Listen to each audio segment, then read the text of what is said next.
Hi, welcome to Module 7, Adding Accounts and Decreasing Your Credit Utilization. Very, very, very important facts when it comes to credit repair. Okay, so let's look at an example here.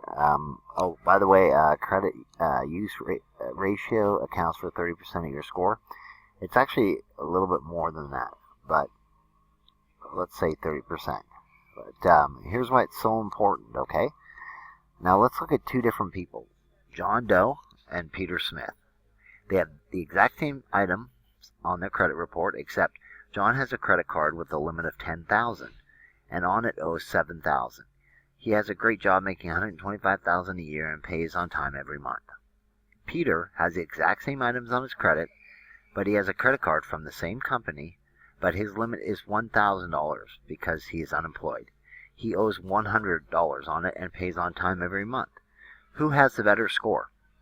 It's Peter, because of credit utilization.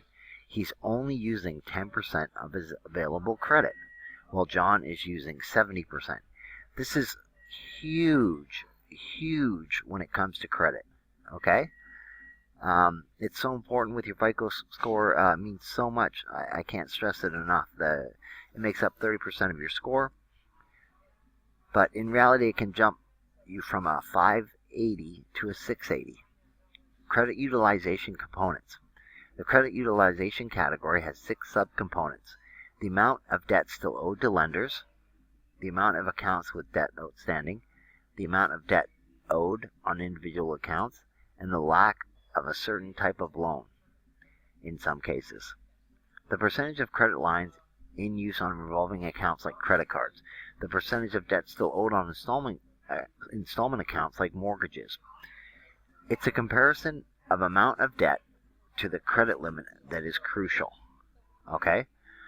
So if you have a credit card with $1,000 limit and you're using 700 of it, you're at 70%. Okay? Now here's some really, really quick ways to increase it. Okay? But first off, math is simple. It's the percentage of how much you owe compared to the amount of your credit limit. If you owe $100 on your credit card and you have a $1,000 limit on it, your ratio is 10%. Simple, right? Not always. But here's where it gets a little bit tricky. First of all, FICO doesn't view all account types as being equal. Revolving balances, credit and retail cards tend to carry more weight than installment debt, such as a mortgage or an auto loan. Okay, so it doesn't really matter so much on how much you owe on your car or your mortgage. It's all about the credit cards. It really is. Okay? So let's look at this. An example, imagine you have 2 credit cards, each with $500 limit for total available credit of $1,000. One of the cards hasn't been used in a while, has 0 balance, while the other card has a balance of $250. That gives you a utilization ratio of 25%. Okay? So you're using $250, your total credit limit is $1,000. You then close the unused card, eliminating the $100 or $500 credit limit associated with that account. Now, you've only got $500 in total credit available on that one card, but you still owe $250 in debt. Suddenly, your credit utilization ratio has jumped to 50%. Okay? So never, ever close a credit card. Okay? Ever. Okay? Alright, so let's see here. It's not only your actions that change that utilization ratio for the worse. The bank may also take steps that have a negative impact on a cardholder's FICO. Some people have seen a score go down because an issuer had cut a line of credit or closed their card for non-use. Okay, so always keep your cards open. Okay, but just a little bit on them. Hey, use them. If you have the credit card and you've got a 0 balance on it, you take the risk of the card issuer canceling the card, which dramatically cuts your ratio. Okay, so never ever do that. Okay, now let's see.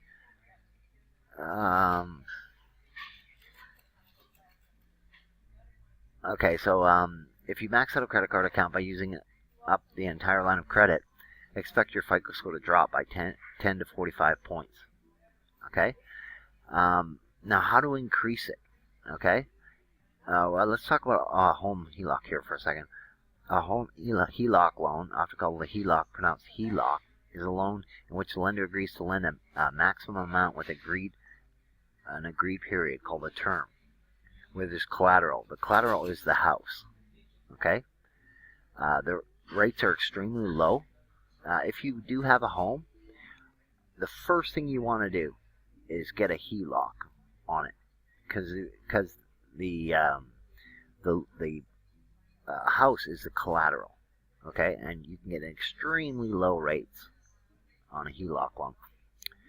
Get a HELOC loan for whatever you can, however much you can, and pay your credit cards right off.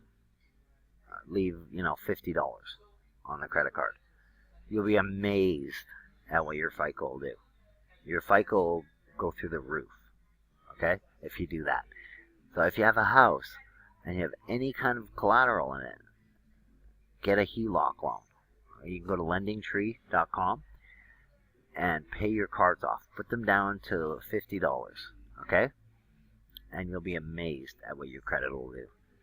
Okay, here we go. Add credit lines that report to the credit bureaus. Okay, the reason that this goes hand in hand with credit utilization is because you're increasing the amount of credit available. Okay,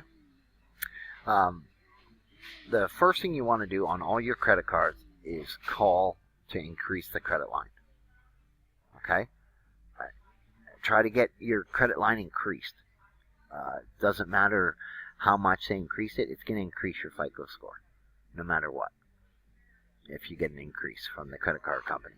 Okay, so here's some credit cards that you can apply for. Okay, you can find them at creditcards.com. These are all for bad credit or fair credit. Just go apply for some. And also, when like I showed you in a different module, with creditkarma.com, they give you recommendations on cards based on your score of what you'll get approved for. Apply for them. Apply for all the cards that they show you. Okay? What you're trying to do is create a large gap between how much credit you have and how much you're using. It's so important with credit. Okay? So the ways to do that, like we said, if you have a home, do the HELOC, pay off your cards. If you don't, you can't get a HELOC, or you're upside down on the house, then get your call the credit card companies that you have credit cards with and increase your score or increase your credit line. Okay, so that'll create that large gap between how much you owe and how much credit you have. Okay, so these are just some cards you can apply for to increase that amount. Now let's go to secured credit cards. Okay, now secured credit cards are going to report to the bureaus. These are all ones that report. Here they are. They're a secured line. You're going to need to put some money down on it.